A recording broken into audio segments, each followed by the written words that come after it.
Hello, New York Giants fans, and welcome to the Valentine's Views podcast here on YouTube. I'm your host, Ed Valentine of Big Blue View. Please like, share, and subscribe to support the channel.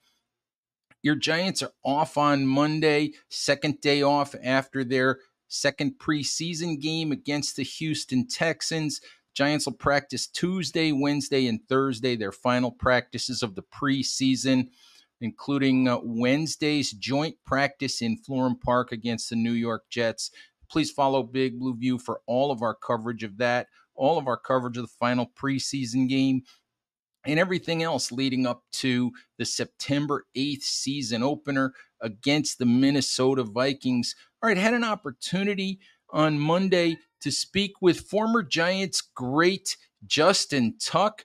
Spoke to Justin about a number of things, what he's got going on in his life, his thoughts on the current Giants, his thoughts on Eli Manning's Hall of Fame candidacy, thoughts on Giants undrafted free agent defensive tackle Elijah Chapman, who's becoming a fan favorite, guy who could be headed for a spot on the 53-man roster.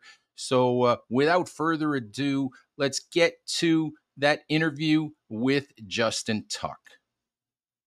Hey, Justin, thank you so much. Ed Valentine. Hey, how you doing? My pleasure. Good. How are you? Hey, good. So let's just start.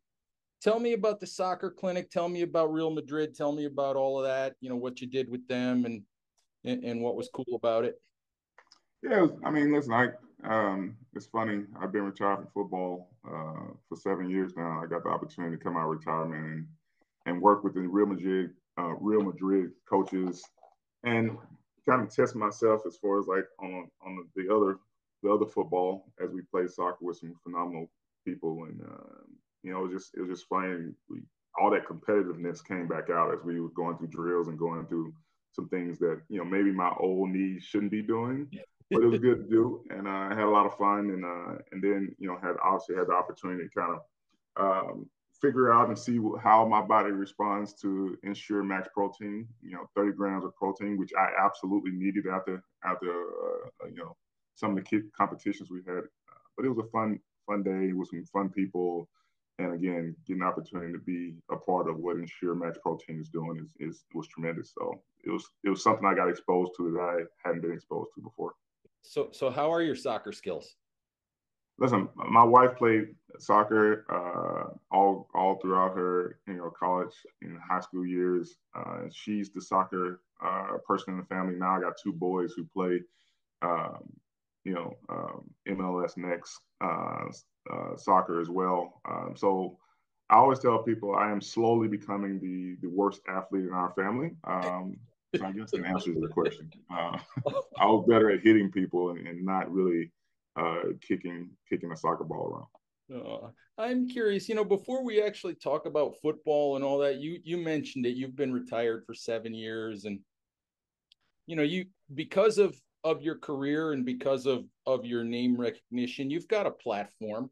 I'm just curious, what other causes, what other things are important to you at this point? If there's anything else you're really involved in. Well, that's a lot longer conversation than we have to cover today. But I think the biggest thing that me and my family are about is how do we continue to pave the way for people that,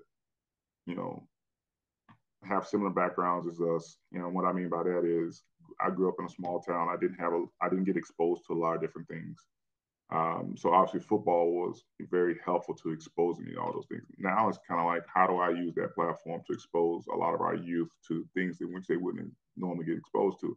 And I think that starts with education. That starts with making sure that they have a foundation in that. So a lot of our philanthropic work is centered around youth and education. And, obviously there's a ton of stuff we do on the sports side because that's probably what I know most. And now being at Goldman and working in finance, a lot of exposure to that as well. So I think those three things are things that me and my family are constantly trying to figure out how to take our name and lend it to helping today's youth be exposed to those things. And then there's dibbling in of other things as well. But I think those three are pretty much the core. What about helping players, as they prep for their own, post playing careers and all of that. Sure. Yeah, I do a ton of that as well. Players are hard headed. I should know because I used to be one. And I think a lot of times we just have a history of waiting too late. I think a lot of these players should be thinking about these type of things before they're on their back end. And obviously, there's a fine line of that because you got to keep the main thing the main thing. And their main thing is obviously getting as much money as they can playing the sport.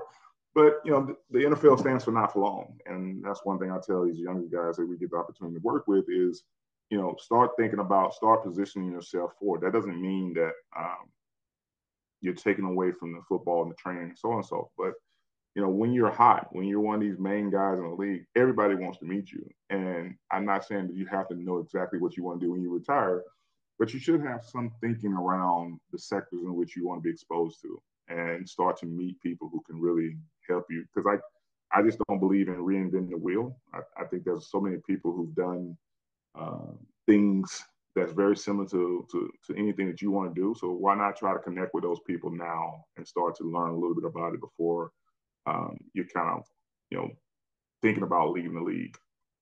Absolutely. Hey, let's talk about a couple things with your former team, New York Giants. Sure. Giants are doing their part of their 100th year celebration. They're putting together their top 100. I haven't seen your name on there yet, but has it been kind of fun to see the names of some of your teammates on there? Well, you said that like they were supposed to already have my name shown by now. No, no, no, no, no. I'm messing. Not yet. I'm messing with you. Ed. Not yet. No, and listen, it's been fun. One because I think the most fun part for me is getting exposure to all those players who came, in those 40s and 50s and 60s that you've heard their name, but you didn't really understand the impact that they had on the game in their time in their era. And to be very honest with you, there's I kind of know the list. I can't say anything about it, but there's some names that haven't been called yet that like a lot of Giants fans of my vintage might not know. But some of the stats on these guys is just like I'm just happy that I'm on the list. When I consider some of the people that are on it and some of the names and the stats in which you've seen that I didn't necessarily know everything about. You know the name, but you don't know that like the in-depth version of what these guys meant to not only the Giants but the NFL in general. So I think that's the most fun part. But again, like anytime we do something like that, you start to hear stories again, and you start to convene with some of the older guys and some of the guys you played with. Whereas like we're all around the country, so it's rare that we get the opportunity to meet in one place like this. So that part of it has been really really fun. You know, you kind of mentioned it. There's still 30 names to be released. You'll be in there somewhere, and I'm not going to ask you to tell me where. But Yeah. but when you think about your career and you think about growing up wanting to be a player or whenever you decided you wanted to play and all of that, how Mm-hmm. cool is it, when you think about being on a list like that? Listen, I don't care who you are. We're so competitive. No matter where you are on the list, unless you're number one, you feel like you were slighted. And I Oh, think we all know who number one is. But um, yeah, I mean, like I grew up in Kelson, Alabama, just honestly playing sports to like hopefully get me a free education. Never had real, everyone tells you these things, but I really never thought that I was good enough to play in the league. Now let's, have the career that I had. So my whole objective of playing sports was, hey, they're giving out scholarships for free education if I'm pretty decent on sports. So that was my objective to have done the things that I've been able to do, to play with the teams I've been able to play with, and be coached by the coaches I've been able to play coach for, and the organizations that I've been able to be with. I mean, those are things that are dreams come true. So for me, wherever I end up on this list, I'm going to be in awe and thinking of all the names and all the people who put on that jersey that I was in the top 100 of those names. That's pretty special. how much you pay attention to the current Giants?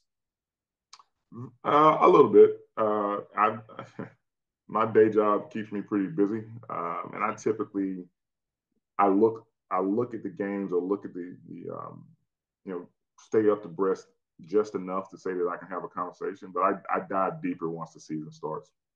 I'm curious, did you see the play by the Yes, Chapman kid on, yes, on Saturday? Did that I look a did. bit familiar? Yeah, it looks.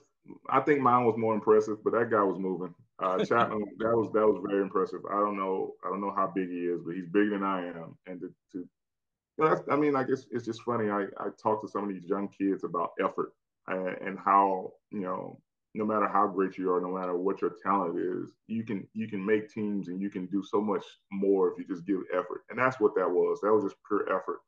That is not coached. You can't coach effort.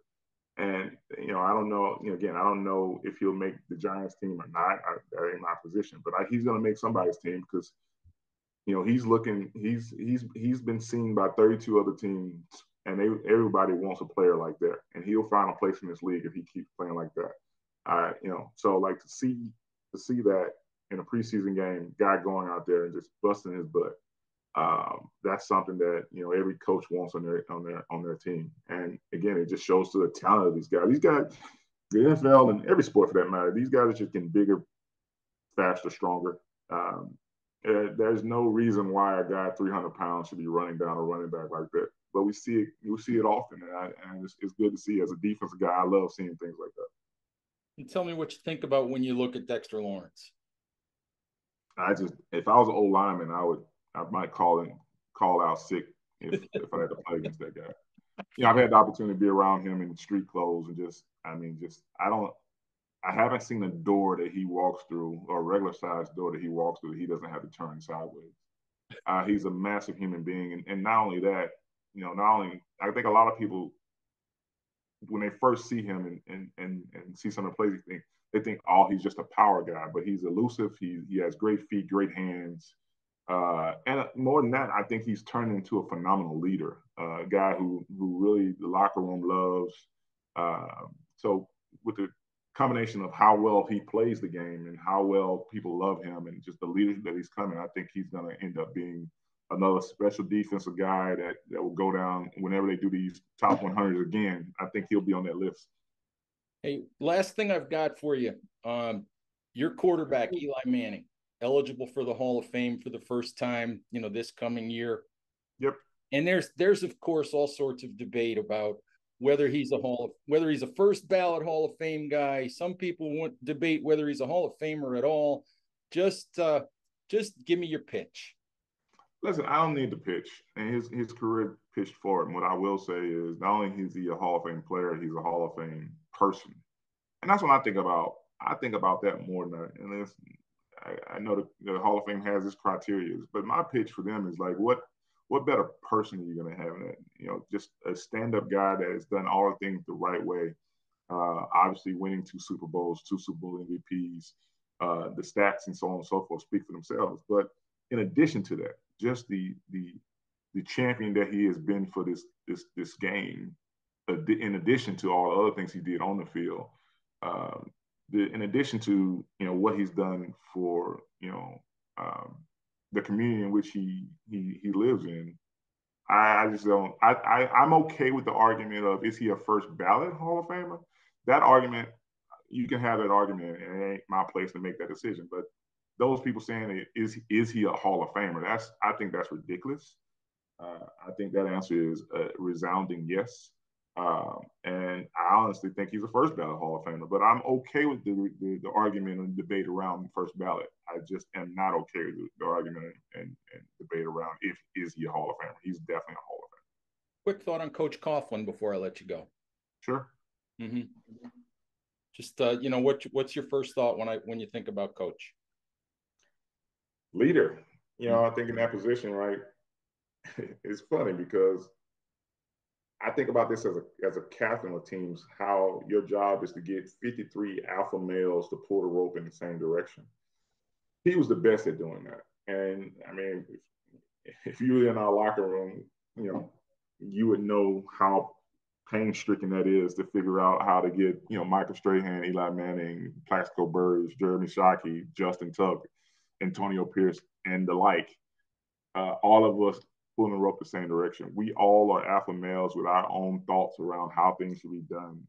But when it came to him, we all fell in line, and that speaks to just how strong he was in that locker room, how strong he was in setting the precedent of what was expected from his team. And again, I could talk days about X and O's with him, but like at the end of the day, right? If you're not a leader of real men, you're not gonna be successful in this league. And when I think about you know Coach Coughlin, that's the first thing that comes to mind. Just the fact that like if you hear players talk about him that played for him, it's always this kind of narrative around none of us liked him when we first walked in that locker room. As a matter of fact, a lot of us hated him. But after years of playing for him, I don't think there's any other coach that I would run through a wall more for, or I would have be willing to fist fight somebody over. And that speaks to kind of like how he's able to kind of again once he learned he can trust you, he became one of my if not my favorite coach of all time. But those first couple of years with him was tough. But that was him just iron sharp as iron, and he was one of those coaches where he's going to sharpen you to the point of being as sharp as possible. And once he got you to where he felt as though he could trust you, everything was smooth sailing. So, I mean, I can't speak high enough about Coach, and he's obviously been a huge part of my success in this sport. Hey, thank you for the time. Appreciate it. I know I got to let you run. Ed, anytime, pleasure. All right, Giants fans, that's our show for today. Thank you, as always, for listening. Thanks to Justin Tuck for the time. And as always, Giants fans, please stay safe out there. Take care of each other, and we'll talk to you soon. Bye-bye.